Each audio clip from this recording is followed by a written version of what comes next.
Chapter 197. One of the Crown Prince's servants was confirmed to have refined it in a distant land under his command and brought it to the capital. So then, as he met Yidhir's gaze, Kishir nodded with a sense of satisfaction. Right, we have secured additional evidence as well. So I'm thinking of revealing it when the first son of Apeto reaches out. The Crown Prince will no longer be able to meddle with the Apeto family. A deep rift will surely form between the Diarca and Apeto families. I'm curious to see how it feels to fall into the pit he dug himself. That's a relief.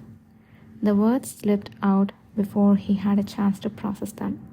Yidhir was momentarily taken aback, but soon lowered his eyes and mumbled it again. Truly, it's a relief. Kishir's lonely figure at the final day of the harvest festival party, amidst numerous murmurings, floated into his mind. Despite being clad in the most magnificent ceremonial attire and exuding an even more radiant sense of dignity, Kishir looked lonely amid the malice and rumors surrounding him. Yidhir knew he was not the type to be faced by such matters. However, he simply couldn't forget the scarred figure that seemed to bear a raging storm all alone that day. So I thought I needed to find out where the Crown Prince Kashtian got his poison. The unfolding events had kept him so busy that he was a step too late, but his heart was rather warmed. Kishir was so set to demonstrate clearly and by his own strength that he wouldn't laugh off the malice and humiliation he faced like before. Even based solely on the incident at Lenore's funeral, it was impossible for Ashes Shan Apeto or the Duke of Apeto to trust the Crown Prince and the Diarca family as before. No matter how much the Diarca family claimed this incident was perpetrated solely by the Crown Prince, who would take them at their word. The fracture between the Crown Prince and the Diarca family was bound to widen further. Adding the new evidence to this, at least until the end of Apeto's trial, they were certain that they wouldn't join hands to help each other. Kishir and the Emperor will exploit this gap, manipulating Ashes to steer the trial's outcome favorably. Even if Ashes quickly took over the crumbling Apeto as he wished, there was no guarantee things would turn out as he hoped. After all, Kishir wasn't the only one with keen eyes to seize the opportunity to strike a tiger that had lost its claws and teeth. Besides, even if Ashes become a duke in his life, if his health is no better than before, perhaps this time too. He still didn't know how Kishir planned to hunt down Ashes. However, Yidhir knew that Ashes would die of illness within a year. Despite thorough investigations into the possibility of assassination in his previous life, there was no doubt he had died from illness. Although Lenore died earlier this time, Ashes probably wouldn't be able to enjoy the ease of victory for long. He suddenly wondered if Ashes Shan Apeto's eagerness to topple his father and seize the family power sooner, despite already having a firm place as the successor, might be partly due to his health condition. When do you think the first son of Apeto will contact his commander?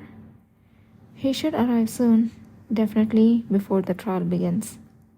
A calmness akin to a predator patiently waiting for its prey shrouded Kishir's face, which was filled with certainty. This mushroom will be a good gift for him then. Kishir closed the lid of the box containing the mushroom. The smell of the mushroom tickling the nose like dry dust soon vanished. If he comes, you, Yidhir, should be behind me this time. Look forward to it. Understood. And the second thing is, Kishir slowly placed his hand on the lid of the second box. Unlike the first time, there seemed to be a slight hesitation in his manner, causing Yidhir to feel puzzled. If the mushrooms in the first box were bought by the Knights of Paleta, then the second must have been come from the Imperial Mage's office. Here it is. Finally, his finger, which had been circling around the lid, grasped it tightly as if making a decision and twisting it open. What was revealed from inside the box was a red potion, sloshing within a small glass bottle.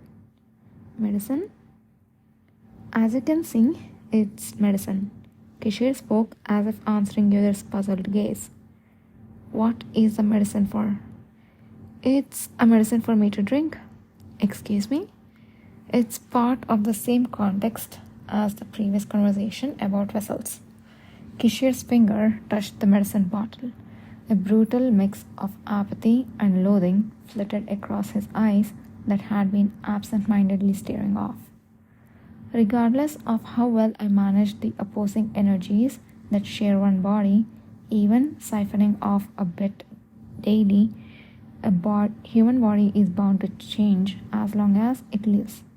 After a certain period of time, the energy in the vessel swells as if it will overflow, just like the inevitability of winter, no matter how hard we prepare.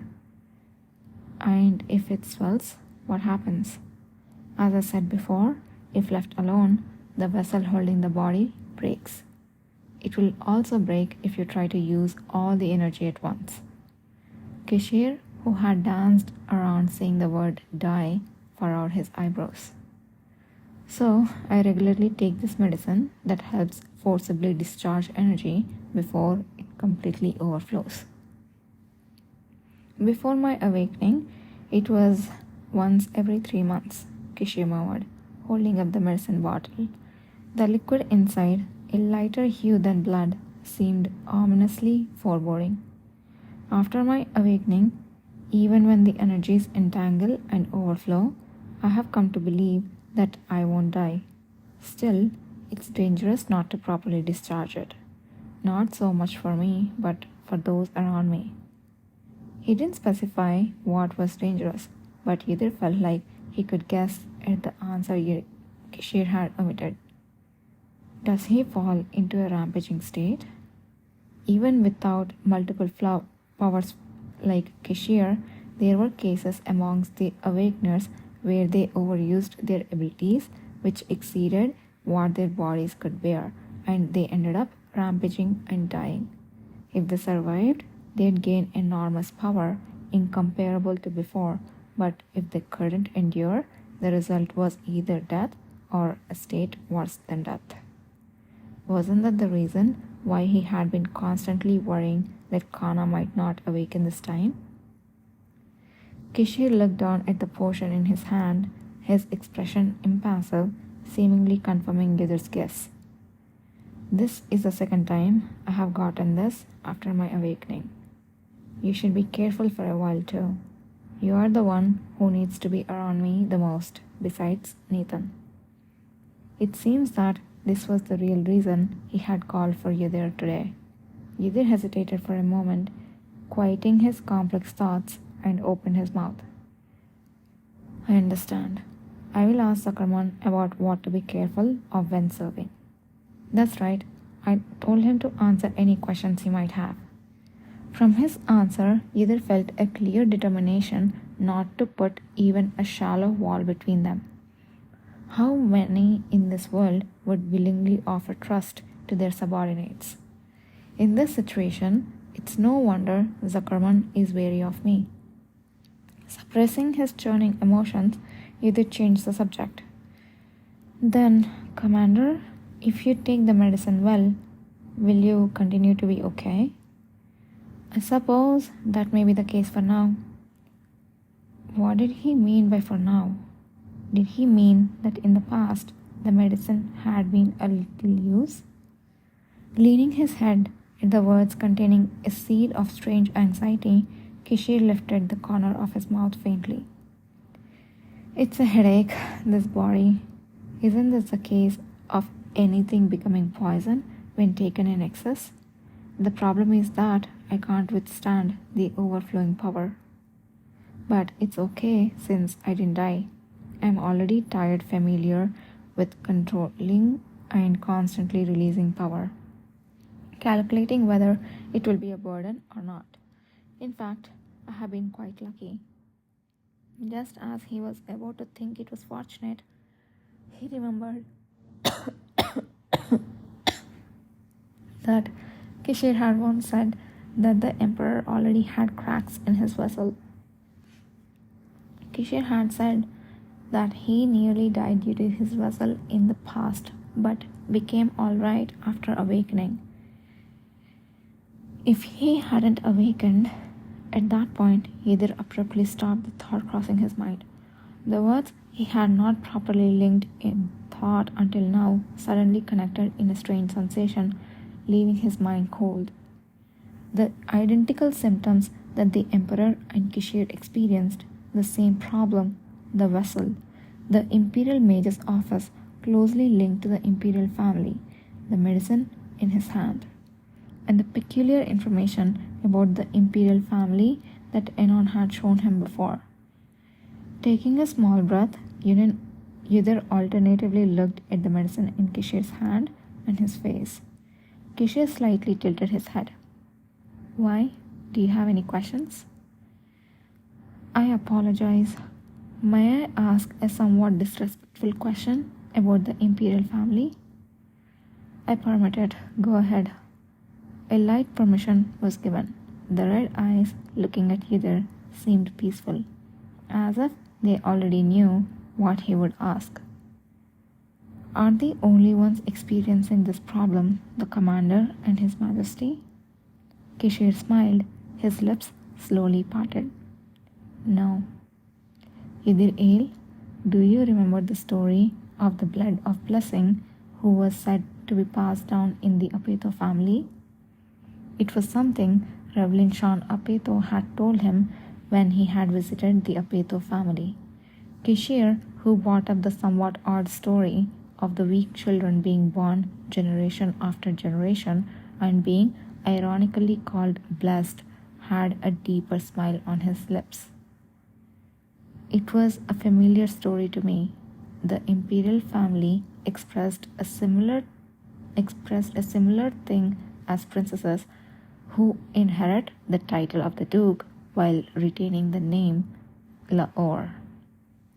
Information about the dukes with the surname of Lahore flashed through Yudhir's mind.